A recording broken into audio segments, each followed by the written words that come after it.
Bank IQ में आपका स्वागत है। आज के इस वीडियो के माध्यम से हम देखेंगे कि क्या स्ट्रैटेजी रहनी चाहिए आपकी fill in the blanks questions को सॉल्व करते टाइम पे। फिल इन द ब्लैंक्स एक इम्पॉर्टेंट कंपोनेंट है आपकी वर्बल एबिलिटी सेक्शन का। किसी भी एग्जाम में अधिकतर देखा जाता है कि आपके फिल इन द ब्लैंक्स या सेंटेंस कंप्लीशन क्वेश्चंस पूछे जाते हैं। सो इन क्वेश्चंस के लिए सबसे इम्पॉर्टेंट चीज़ जो आपको ध्यान रखनी चाहिए, आपकी ओवरऑल वोकैबुलरी अच्छी होनी चाहिए and you need to understand the context, किस कॉन्टेक्स्ट में वो सेंटेंस लिखा गया है। पहले before we look at the types of questions जो आपके पूछे जाते हैं, let's just look at some strategies जो आपको फॉलो करनी है इन क्वेश्चंस को एस करने के लिए। So some strategies that you need to follow. The first most important strategy is understand the context. आपको जरूरी है कि आप कॉन्टेक्स्ट को समझें, क्वेश्चन को एक बार पढ़िए, सेंटेंस को एक बार पढ़िए and try to figure out, try to decipher. कोशिश कीजिए कि आप समझ सकें कि क्या कॉन्टेक्स्ट है। आपको इंश्योर करना है कि क्या पॉजिटिव संदर्भ है या नेगेटिव संदर्भ है सेंटेंस का। You should be able to guess whether the words required in the blanks are positive और नेगेटिव। आपको ये पता होना चाहिए and then only you should look for the answer choices accordingly.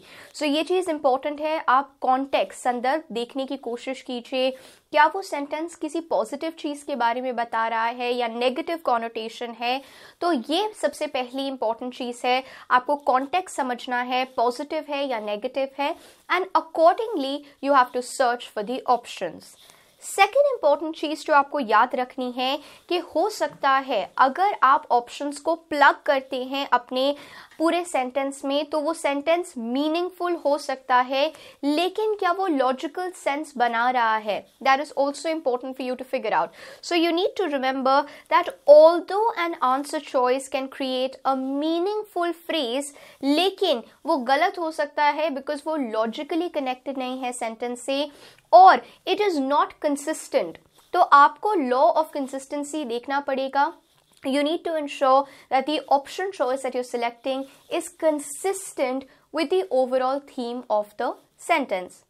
आपको यहाँ पर कोशिश करनी चाहिए कि बिफोर आप आंसर ऑप्शंस को देखें, you should try to anticipate कि ब्लैंक में क्या होना चाहिए।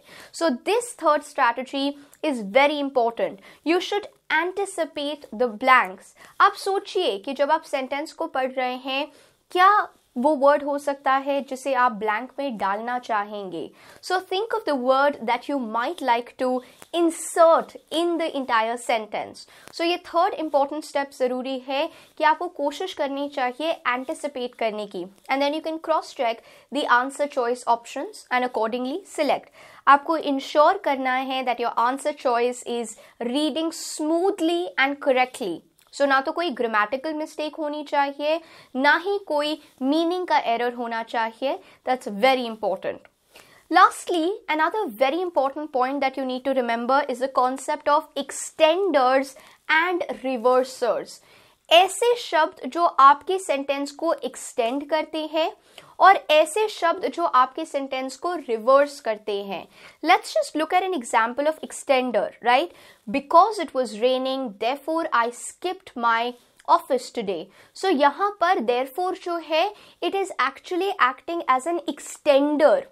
ये एक्सटेंड कर रहा है जो चीज मैंने पहले पार्ट ऑफ द सेंटेंस में बोली। सो इट्स वेरी इंपॉर्टेंट कि आप इन एक्सटेंडर्स या इन एक्सटेंशन वर्ड्स को देखें, जैसे कि and, so, therefore, since, because, as a result of, and there are so many other words.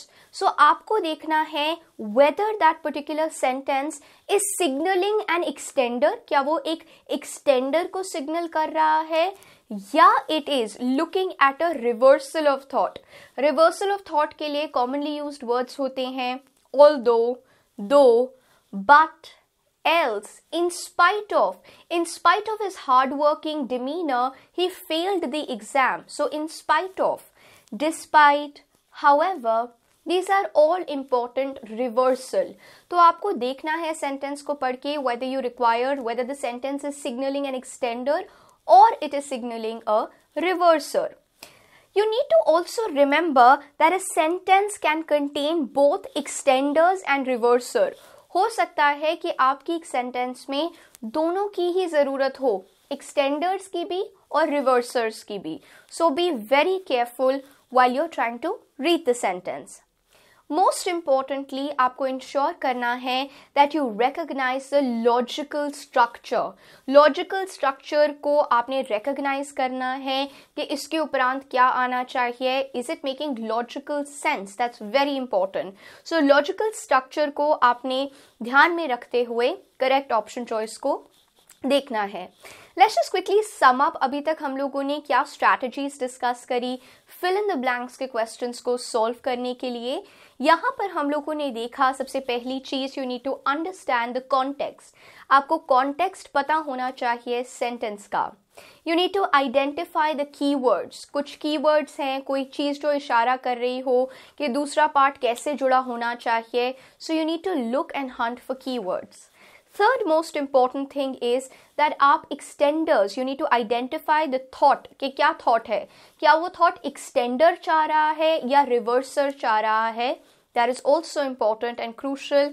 Lastly, try to anticipate the blanks. अगर आपने sentence पढ़ लिया है, strategies apply कर ली हैं, try to anticipate the answer choice. कि अगर options को देखे बिना आप क्या सही उत्तर देंगे. So try to anticipate that. That becomes very important. यहाँ पर आपको besides the strategies याद रखनी है 3 important types जो आपके fill in the blanks questions में पूछे जाते हैं. The first important type which is simple to score is a single blank sentence. So आपके sentence completion में या fill in the blanks question में हमें अगर सिर्फ एक blank दिया जाए तो that is the first type of question that we have. For example, हम लोग यहाँ पर अभी एग्जाम्पल भी देखेंगे, लेकिन उससे पहले याद रखिएगा कि इस तरह के क्वेश्चंस आपकी ग्रामर को टेस्ट कर सकते हैं. So sometimes the question can test the knowledge of grammar. For example, here you've got an example. I devote much of my time dash writing. I devote much of my time. यहाँ पर to writing becomes the correct answer choice. So I devote much of my time to writing. So यहाँ पर we wanted to plug a proper grammar word. तो ये grammar की knowledge को test कर रहा था with a single blank. Sometimes they are also checking our vocabulary. और vocabulary का यही अर्थ नहीं है कि difficult words ही check करें, but some simple words whether we know their usage or not. We've got another example over here. Let's just look at the example.